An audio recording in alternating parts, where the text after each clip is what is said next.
This is my walking horse gelding Superstar's masterpiece. And as you saw there, he is just really acting up right at the moment, okay? And this goes back to him being raised and this is not her fault, so not on her at all, but the lady who had her before me, she had bad shoulders and a bad wrist and he just walked all over her, okay? And now when he's around the barn, he listens, he's pretty compliant, but he's got all his buddies there, and you know, now he has given me a hard time. Yeah, when you get a horse like that someone's let walk all over him, then you have to get quite a bit harder because they weren't taught personal space and stuff, and they're used to just getting their way by, like, this guy's really strong. He's like a draft horse almost, you know, he's really strong.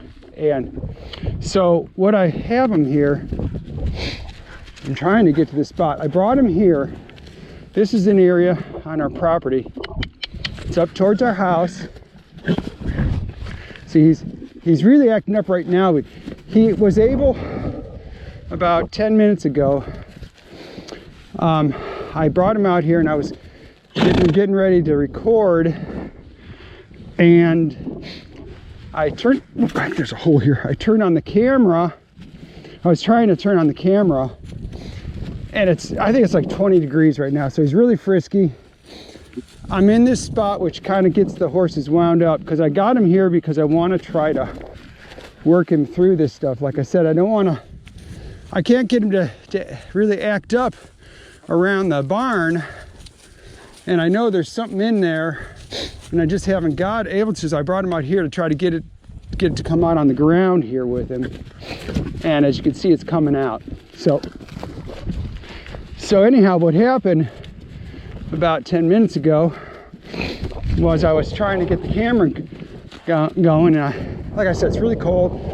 I had my one hand on the rope, the other hand on the camera, trying to see if it's on, looking at it, and he did this. He jumped, spun, kicked, and ripped the rope right out of my one hand and ran down the driveway to his buddies, okay? So I had to go down there and get him. So this is why he's doing double that amount, because he got away with it once already, so he kind of learned, like, oh, that's gonna work. So I'm trying to get him here. This is along where the pond is, and see, he doesn't want to go between me and the pond. And you see how he's really putting a lot of, I mean, he's trying to rip it out of my hands there. See, kicking and everything. And so this is what happens when you kind of, well, when they're frisky, also when if they get to a level, excitement level, where they don't want to do something. And see, he thinks he could pull me away, and he just about does, right? And I got a pretty long lead rope here. It's probably about 18 feet. But anyhow, so he's taken me all the way to the end of it a number of times, and he keeps trying. I mean, he's either trying to kick me, rear at me, stomp me, or rip it away. And sometimes he throws all three at me. See, like right there, he's trying to put his butt at me, kick at me, and I'm just trying to get him to go between me and the pond, and he's just telling me no. And so this, like I said in a couple of my other videos, you kind of see what a horse will throw at you, and when you work them on the ground, you can see what they'll throw at you. And I'll see that he'll jump up, spin, kick, bolt, like head off without me, put his head down, brace against me, that kind of stuff. So that's the kind of thing that I gotta work work out with him and work through. See, like right there.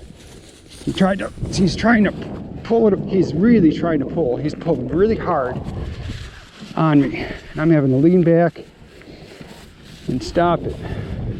See, because he's had somebody where he's pulled and it's got away. So he just thinks all I got to do is just pull, do a little bit more pressure, a little bit more energy, and I'm free. I do what I want to do. And so I have to stop that.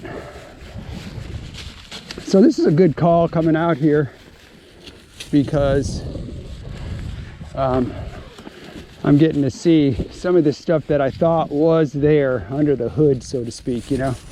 See, he came into me there. I couldn't even get him away from me. Probably need a flag too out here, just so I could be have a little bit more, put a little bit more pressure on him than just the rope. But I think he'll be all right. I think I'll be able to get him. See, he's trying to pull it away from me now. Knock it off, see? He just has really used to getting his own way, you know. And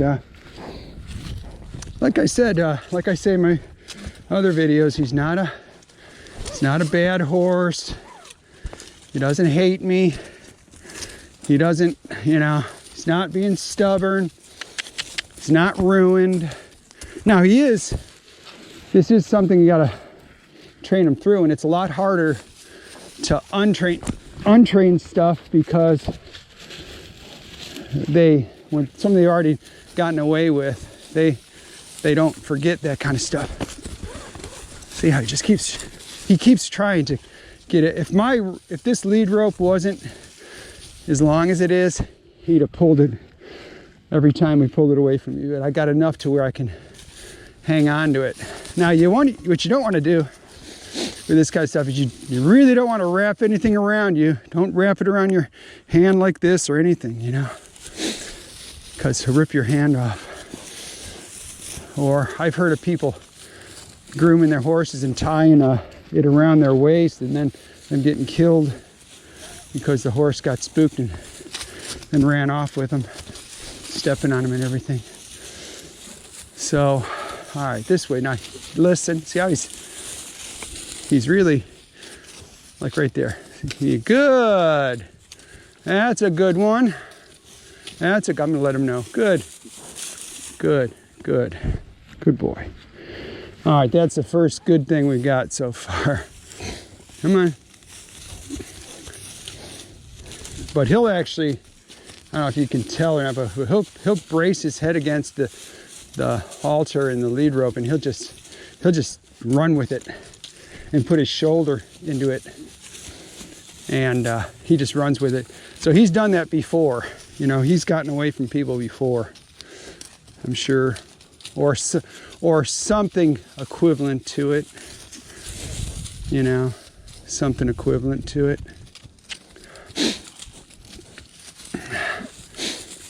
Now it's hard when they do that. Now see how he's already gotten better about it. But that's what I was concerned about, like not seeing this, him, you know, acting out and stuff, because I want to see that so that I can work him through it.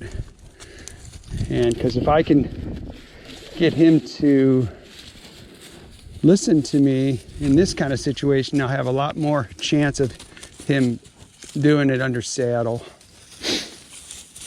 Like I said, I mean, he just ran off. He reared up, hi-ho silver, and ripped the rope out of my hand and ran down the driveway.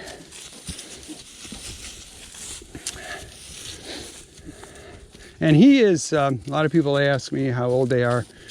This guy's 3 years old and some change, I think. And he's a big horse. I think he's probably 1,200 pounds, I think. He's a big, thick horse.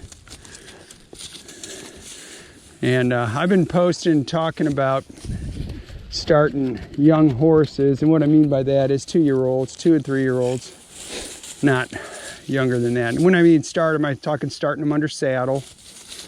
I'm not talking about just groundwork, because we start doing some groundwork the minute they're weaned with the moms.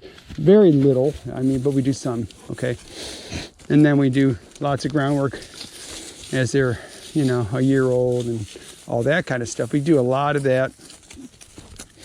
And then we'll put a saddle on them when they're around 2 or 2.5, usually somewhere around there, depending on the horse and how big it is and the condition and everything.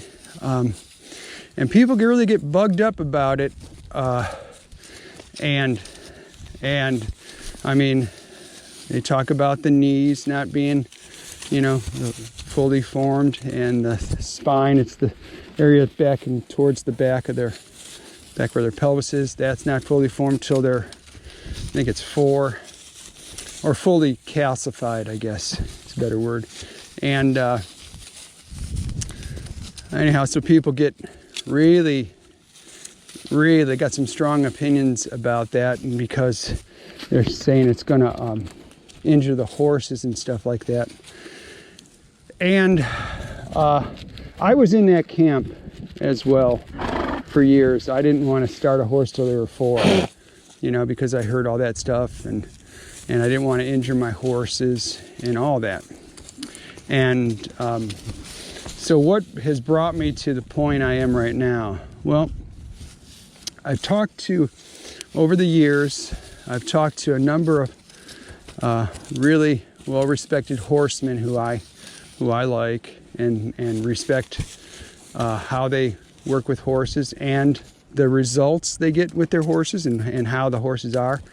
And what I'm looking for is a happy, well-adjusted horse that's in good balance, sound, listens well, knows how to ride light off you and all that kind of stuff, off your body and your skeleton and your seat and all that. And so that's what I'm looking for. And so when I see somebody who has a horse that's like that and they ride and you can't even tell what they're doing to get their horse to do the things it's doing, that's impressive to me. And then I watch and I see how the horse's spirit is, you know, that they're not, like I've had people look at some of the horses and go, oh, that has dead eyes and stuff like this, and I'm thinking, man, they don't even know what they're talking about, because they can't. They wouldn't say that if they came out and saw the horses. But people have a lot of baggage that they bring. You know, not all of us, we have biases we can't get away from.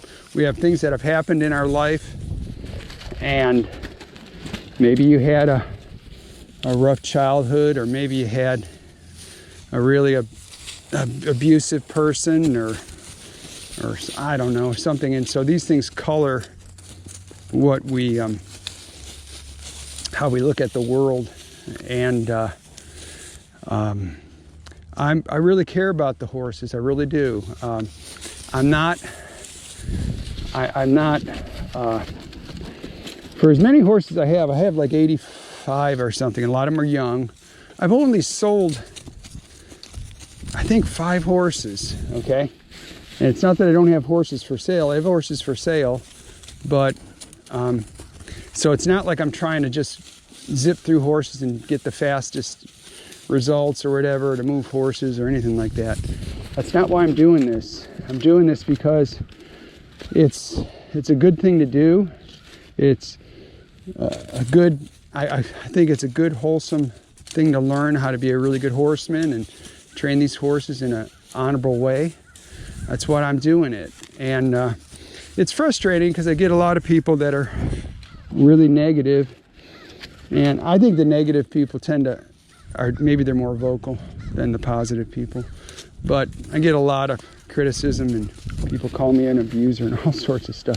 Like I said, they come to this with really strong, see, I flipped his head like there, not happy. He's not happy.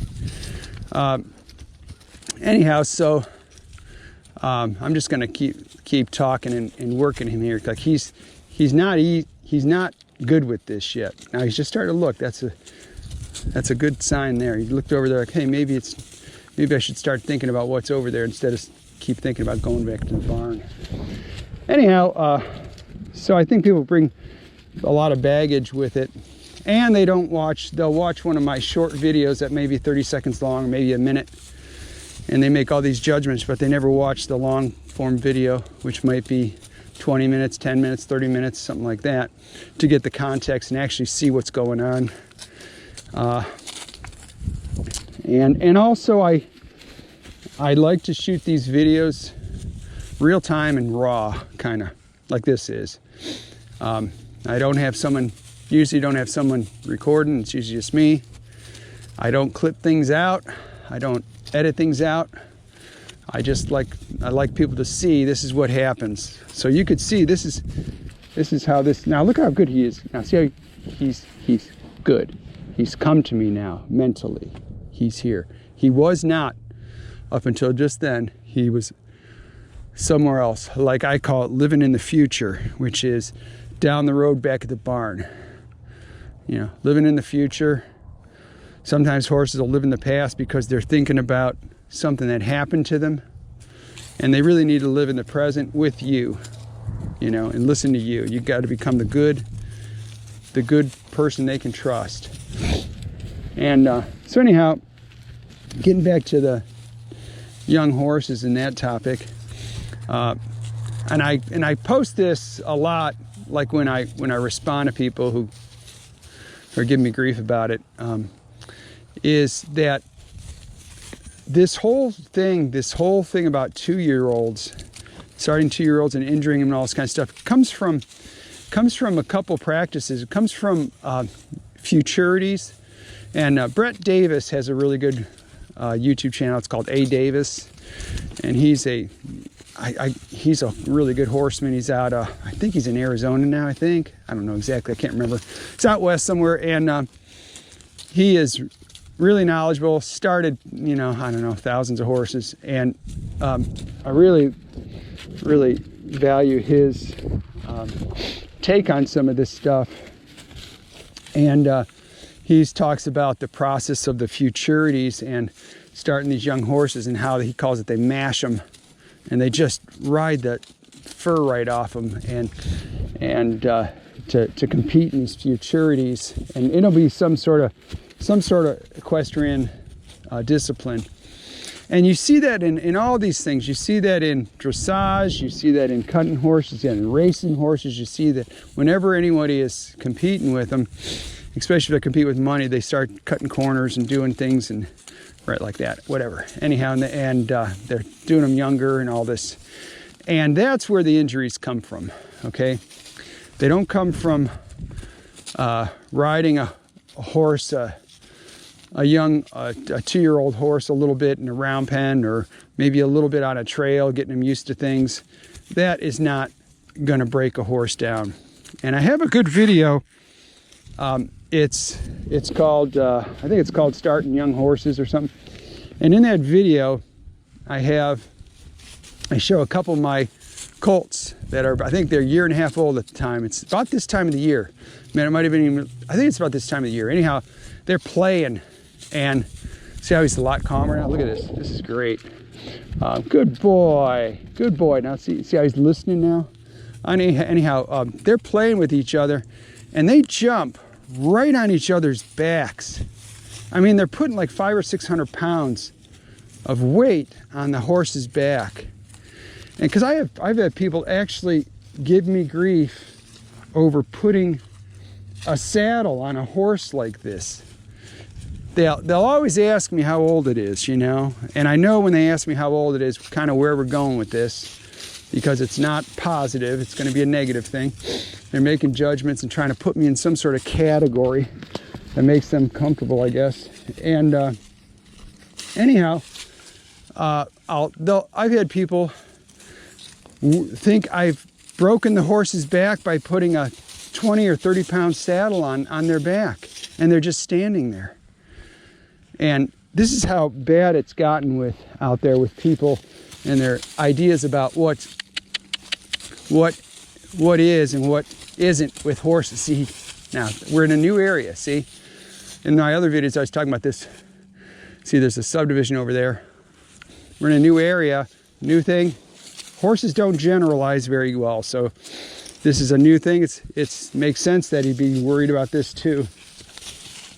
Anyhow, like I said, getting back to the saddle thing, like I've had people, over this way, I've had people give me grief about a saddle on a horse. And then I say, well, here, watch this video. And they'll say, I don't need to watch your videos. I know everything I need to know about you from that 1 30-second clip. And I don't know what to do with folks like that. I really don't, you know. Come on. I really don't know. But these horses are way stronger than you think. And now the other thing I was going to say is the military wouldn't get on a horse's back till I think they were 5. But what they did was they would get that horse under saddle, train it, and then it was right into hard work and hard labor, okay? So, and yeah, a young horse couldn't hold up to that, but that's not what we're doing. We're just getting them under saddle. We might even put just like, heck, sometimes we put 10 or 15 rides on them and then turn them back out in the field to be a horse with their buddies. You know, but a lot of times we do more. We're like, we'll do like, I don't know, maybe you kind of lose track of how many rides you've done, you know. But maybe it's 60 rides, but we don't even ride them every day or anything. We ride them once or twice a week, and then they get a break. They don't need it because they don't forget. Horses don't forget. But so anyhow, that's what I was going to say about starting the young horses. I know I'll probably get more grief about it, but I've not injured a horse yet, and like I said, we're trying to really honor these horses. And the other thing I want to say too about, you know, all these people say you shouldn't start these horses till they're 4 or 5. Well, I'll tell you what, I'll get some 4 or 5-year-olds. I'll keep 2 or 3 of them and have you come out here and start them for me. And you show me how it's done, because, and you know, I would like to see the person that does that, because there's a lot of guys that won't do it because it's dangerous, you know. It's dangerous for us, you know. And I mean, it can be done, and I'm not saying it can't be done or anything, but it is dangerous because you got a horse that is way more powerful than a 2-year-old. And if they decide they don't want to do something, and they decide they're going to buck you, you're going to have a rodeo, you know. Like this guy, he's 3 and change. He's super strong. He's probably 1,200 pounds, and he's probably 1,200 pounds. He's pushy. See how he is? I mean, this is the kind of stuff I'm working through here, and it's hard to do this and record and talk at the same time, but I think it's valuable for you to see. I'm going to back him up a little bit, have him listen to me. Come on, back up. Anyhow, but you start these horses like that, the older ones, like the 4 or 5-year-olds, and especially if they haven't had any sort of, maybe they haven't had a lot of challenging athletic stuff going on, you can injure them. They get themselves injured easier than a 2-year-old would, because it can kick harder, jump harder, all that kind of stuff. And anyhow, I'm going to keep working with him, but this is my horse, my walking horse gelding, Superstar's masterpiece. I call him Junior or Moose, and I want to show you. It's kind of a hectic sort of video, like how he was acting, but hope it's helpful. Thanks for watching. Should people subscribe? They should. Hey, smash that like button and subscribe. Hit that notification bell. Thanks for watching.